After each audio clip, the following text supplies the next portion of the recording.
மாற்றுக்குரல் நேயர்கள் அனைவருக்கும் வணக்கம். அதாவது தென்னிந்தியாவில் அதிக நாடாளுமன்ற உறுப்பினர்களை நாங்கள் பெறுவோம் அப்படின்னும், டெல்லியில கிட்டத்தட்ட 60% மேல வாக்குகள் எங்களுக்கு கிடைக்கும் அப்படின்னும் பாத்தீங்க அப்படின்னா, இப்போ மாநில பாஜக தலைவர் அண்ணாமலை பேசியிருக்காரு. அது மட்டும் இல்லாம பாஜகவோட வெற்றி அப்படிங்கிறது காலத்தின் கட்டாயம் அப்படிங்கிறதையும் சொல்லியிருக்காரு.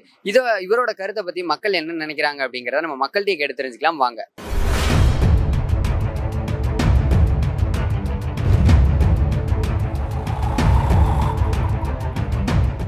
பாஜகவை பொறுத்த வரைக்கும் தமிழ்நாட்டில் வரமாட்டாங்க. ஆனால் வாக்குன்றது கொஞ்சம் அதிகமாக தான் ஆகும். ஏன்னா போன எலெக்ஷனை விட இந்த தடவை கொஞ்சம் கூட்டணி அதிகமான பலத்தோடு இருக்கிறதுனால வாக்குகள் கொஞ்சம் அதிகமாகும். வெற்றி வாய்ப்பெல்லாம் ஒன்றும் இருக்காது. சொல்லலாம், 1-2 பரிசு அடித்து விடலாம். ஓகே, அது தெளிவாக சொல்லணும்ல. இன்னுமா மக்களை ஏமாத்தின்னு இருப்பாங்க. அவர் இங்கேயே பற்றி பேசுகிறாரு. இங்கே ஆல்ரெடி வந்ததே கிடையாது. மத்தியிலே இப்போ தொங்கிக்கிட்டு இருக்கு. தமிழ்நாட்டை பொறுத்தவரை பிஜேபி வராது. இன்னும் திமுக அண்ணா திமுக தான்.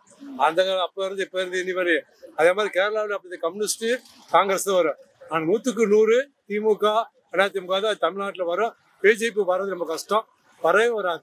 அண்ணாமலை கற்பனையில் அப்படியே மிதக்கிறாரு. தென் மாநிலத்தில் அவருக்கு இப்போ முன்ன வச்சா முதலே செல்வாக்கு கிடையாது அவ்வளோவா. இந்த முறை சுத்தமாக செல்வாக்கு இல்லாமல் தான் அவருடைய கவர்மெண்ட் இருக்குது. அவர் கற்பனையில் மிதக்கிறாரு. அது இன்று வர 4ஆம் தேதி ரிசல்ட்டில் தெரியும். அது தமிழ்நாட்டிலையும் எடுபடாது. தமிழ்நாட்டில் 40-40 ஒரு எதிர்கட்சி தான் ஜெயிப்பாங்க. ஒரு ஆளுங்கட்சியும் மற்ற கூட்டணி கட்சியும் ஜெயிப்பாங்க. அண்ணாவுடைய கற்பனையெல்லாம் மிதக்காது. உப்பிலே அவங்க அதிக இடத்துல ஜெயிப்பாங்களாங்கிறதே ஒரு கேள்விக்குறி ஆகி போச்சு. 3வது வாட்டி வர்றாப்புல, அது கொஞ்சம் சந்தேகத்துக்கு இடம் தான். அது காலத்தின் கட்டாயமா. ஏற்கனவே நடு ரோட்டில் இருக்கோம். நடு ரோட்டில் ஓரமாக பிளாட்ஃபார்மில் இருக்கோம். இப்போ அந்த வண்டிங்க போகாத அளவுக்கு ஆக்கிடுவாங்களா எப்படின்னு தெரில. அதுதான் கட்டாயமாக இருக்குமோ என்னன்னு தெரில. அவர் எத்தனை வருஷம் ஆச்சு இங்கே ஃபீல்டுக்கு? ஐபிஎஸ் எத்தனை வருஷம் சர்வீஸ் பண்ணார். அதுக்கப்புறமா இங்கே எத்தனை வருஷம் அரசியலில் களத்தில் இருந்திருக்காரு. எல்லாரை பற்றியும் ரூமரை இது பண்ணி பேசிட்டு தான் இருக்க முடியுமா தவிர அது ஏதாவது ஒரு ஆதாரபூர்வமாக நிரூபிக்க முடியுமா? முதல்ல இவர் நம்ம கரெக்டாக இருக்க முடியுமா? இருந்தால் தானே இன்னொருத்தனை கிளைம் பண்ண முடியும். முதல்ல ஒரு எக்ஸ்பீரியன்ஸும் இல்லை. எக்ஸ்பீரியன்ஸ் இருந்தால் தான், எக்ஸ்பீரியன்ஸ் இருக்கிறவனே தகுதியும் போடுறாங்க. எக்ஸ்பீரியன்ஸ் இல்லாதவங்க என்ன பண்ணுவாங்கன்னு எனக்கு தெரில. மோடியே உளர ஆரம்பிச்சிட்டாராங்க வாக்கு சேகர இதில். அவருக்கே தயக்கம் வந்துடுச்சு. அவருக்கே அப்படி இருக்கும்போது, அவர் தலைவரே அப்படி இருக்கும்போது இவர் என்ன பண்ணுவாருன்னு எனக்கு ஒன்றும் புரியல. அவங்க பிரதமரே ஒரு நாளைக்கு ஒரு பேச்சு பேசுகிறாரு.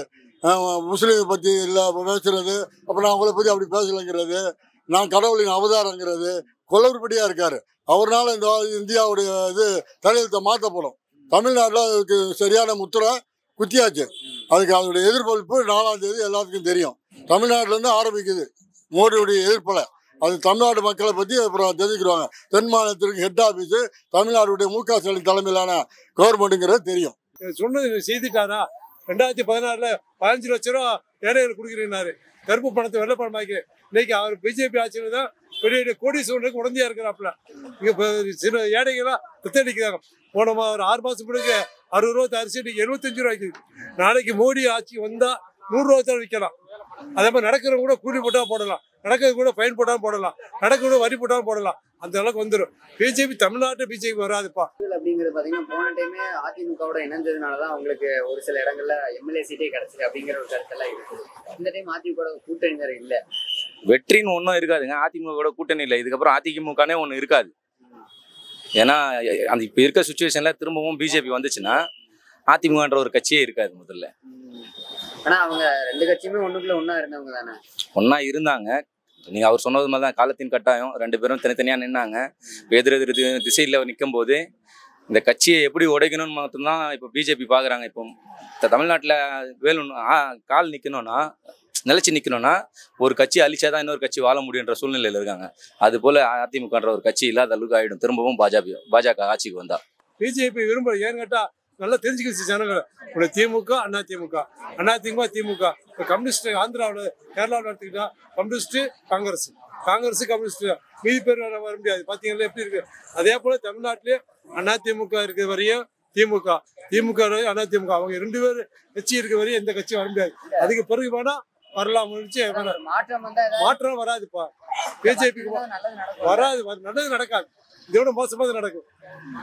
பிஜேபி வந்தால் இதோட மோசமாக தான் நடக்கும். தமிழ்நாடு இந்தியாவுக்கு நல்லது நடக்காது. அவர் விவிஎம் மிஷினும் அந்த இதை வச்சு தான் எலெக்ஷன் பண்ணுறாங்க, ஓட்டு போடுறாங்க இல்லையா, அந்த மிஷினை வச்சு தான் அவங்க ஜெயிப்பாங்களே தவிர நார்மலாக ஜெயிக்கிறதுக்கு வாய்ப்பே இல்லை. மக்களோட எதிர்ப்பு ஜாஸ்தியாக தான் இருக்குது பிஜேபிக்கு. தென்னிந்தியால இருந்து அதிக நாடாளுமன்ற உறுப்பினர்கள் வந்து தேர்வாகி போவாங்கன்னு சொல்லியிருந்தாரு. முதல்ல நம்ம அண்ணாமலை அவர்கள் போட்டியிடக்கூடிய இடத்துல வந்து ஜெயிப்பாருன்னு நினைக்கிறீங்களா? அவர் டெபாசிட் வாங்கினாவே ஜெயிக்கிற மாதிரி அர்த்தம். தமிழ்நாட்டில் பாரதிய ஜனதா டெபாசிட் வாங்கினாவே ஜெயிக்கிற மாதிரி அர்த்தம். அதுக்கே வாய்ப்புலேருந்து எல்லா பத்திரிக்கையும் எழுதியிருக்கு. அதனால் கண்டிப்பாக தென் மாநிலத்தில் அவர் சொல்கிற மாதிரிலாம் ஒன்றும் எடுபடாது.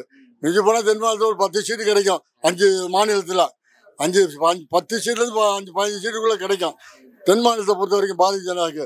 மற்றபடி அவர் நினைக்கிற மாதிரிலாம் ஒன்றும் நடக்கக்கூடிய சான்ஸ் 100க்கு 100 கிடையாது. மக்கள் இந்த ட்ரிப் தெளிவாக இருக்காங்க. வடநாட்டு மக்களும் இவரை தெரிஞ்சிருக்காங்க. பைத்தியக்கார கண்ட்ரிலாம் நம்ம நாட்டை கொடுத்துட்டோம், இன்னும் ட்ரிப்பும் கொடுத்தோம்னா நம்ம அதோட ஓஞ்சிச்சு. இருக்கிறது தென் மாநிலம் தான் தொழில் வளர்ச்சியிலையும் மற்ற முன்னேற்றத்துலையும் நல்லா இருக்குது. இதை கெடுக்கிறதுக்கான முயற்சியில் மோடி ஈடுபடுறார். நம்ம வடநாட்டு மக்களால் எவ்வளோதான் செய்யலாம் வளர்ச்சி அடைய முடியல. அவனுக்கு மண்டையில் மசாலாவே இல்லை. தமிழ்நாட்டு மக்கள் இவ்வளோ செழிப்பாக இருக்காங்க. தென் மாநில மக்கள் உறவு நல்லா இருக்காங்க. இதை ஓய்ச்சி கட்டுறதுக்கு என்ன முடியும்னு ஆட்சியில் இருக்கார். இந்த பிரதிபலிப்பு இந்தியா முழுக்கும் தென் மாநிலத்தை ஃபாலோ பண்ணி மக்கள் ஓட்டு அளிச்சிருக்காங்க. அப்படிதான் மக்கள் எதிர்பார்க்குறாங்க. கண்டிப்பாக 4ஆம் தேதி அது நல்ல ரிசல்ட்டாக வரும். அது அவருக்கு ஃபீல் வந்து அவர் பயம் வந்து ரொம்ப அதிகமாயிடுச்சுல்ல. பயம் அதிகமாயிட்டு தானே இப்போ நான் இப்போ பேசுகிறேன். ஏதோ ஒரு 2 வார்த்தை உளராமல் பேசுகிறேன். அவர் முக்கால்வாசியாக உளறதான் மீடியா சொல்கிறாங்க. நீங்கள் கூட தான் சொல்கிறீங்க, சரியா? அப்படின்னும் போது நீங்கள் சொல்கிறது தான் நாங்கள் கணிக்கிறோம். அப்படி இருக்கும்போது அவர் எங்கே 400 இடம் வர முடியும்? முதல்ல அவரோட இடத்த தக்க வச்சுக்கிறாரான்றத காலத்தின் கட்டாயத்தில் பார்த்துக்கலாம். அப்படித்தானே சொல்லுவாங்க. தோக்க போகிறேன் ஜெயிக்க போய் சொல்லுவார். கடைசியில் பார்த்தா நாங்கள் நினைத்த பேர் நடக்கவில்லை, அடுத்த முறை நாங்கள் வருவோம் அப்படின்னு ஒரு பல்டி அடிப்பாங்க. யாரும் தோக்குற மாதிரி எந்த கட்சிக்காரும் சொல்ல மாட்டாங்க. அரசியல்வாதி இது அரசியலுடைய பேச்சு, அரசியல் தெளிவுடைய பேச்சு தான். இருந்தாலும் மக்கள் இந்த ட்ரிப் மாற்றி அமைப்பாங்கிறது எல்லா மக்களுடைய மனதிலும் இருக்குது. கண்டிப்பாக அந்த மாற்றம் கண்டிப்பாக இந்தியாவில் நடக்கும். மாறினா தான் இந்தியா தலை சிறந்த நாடாக போகும். மாற்றம் இல்லைன்னா அவருடைய அழிவை பாருங்க. 5 வருஷத்துல பத்திரிகையாளர் நீங்களே எழுத ஆரம்பிச்சிருங்க. ஏற்கனவே ரொம்ப தென் மாநிலத்தில் வச்சு தான் இந்தியாவுடைய தலையத்து நல்லா இருக்கு. மற்றது நாடு நல்லா இருக்குன்னாக்கா தென் மாநிலத்தை ஃபாலோ பண்ணணும் வடநாட்டுக்காரங்களும். அது ட்ரிப் நடக்குன்னு எல்லா தலைவரும் சொல்றாங்க. பொறுத்து பார்ப்போம். பிஜேபி வந்துச்சு அப்படின்னா தமிழக மக்கள் நிம்மதியாவே இருக்கும். வரமாட்டான், வர முடியாது, வர்றதுக்கு சான்ஸ் கிடையாது. பிஜேபி என்ன தெரியுமா, 2ஆம் இடத்துக்கு வரணும், 3ஆம் இடத்துக்கு வரணும் ஆசைப்படுறாங்க, ஜெயிக்கணும்னு ஆசைப்படல. அதே வேணா தெரியுமா? ஆனா அவங்களே சொன்னாங்க 2ஆம் இடத்துக்கு வரணும் 3ஆம் இடத்துக்கு வரணும் ஆசைப்படுறாங்க, ஜெயிக்கணும்னு இல்லை. ஜெயிக்கவே ஜெயிக்காது. ஒரு நாள் 2026ல 2வது இடம் 3வது இடம் வரலாம். 2031ல முதல் இடம் கூட வரலாம் இல்லையா? அது வரையும் மோடி இருக்கிறாரா, நம்ம இருக்கிற மாதிரி தெரியாது. இப்ப தலைவர் எப்படி போறார் இத்தனை இப்ப பாத்தீங்களா, நிதி ராணுவ மந்திரி இதுல இருந்தார் பத்தி எப்படி போனாரு. ஊட்டியில ராணுவ தளபதி எப்படி போனாரு. மனுஷனை சொல்ல முடியாது. நம்மளுக்குலாம் டைம் கிடையாது தம்பி. ஆட்டுக்கு டைம் இருக்கு, மனுஷனுக்கு டைம் கிடையாது. நீ இருக்கிற, நீ பேட்டி கொடுக்குற, பேசு, நாளைக்கு நைட்டு என்ன தெரியாது, நீ எப்படி தெரியாது. அதனால ஆட்சி பத்தி பேச தமிழ்நாட்டை பொறுத்தவரை திமுக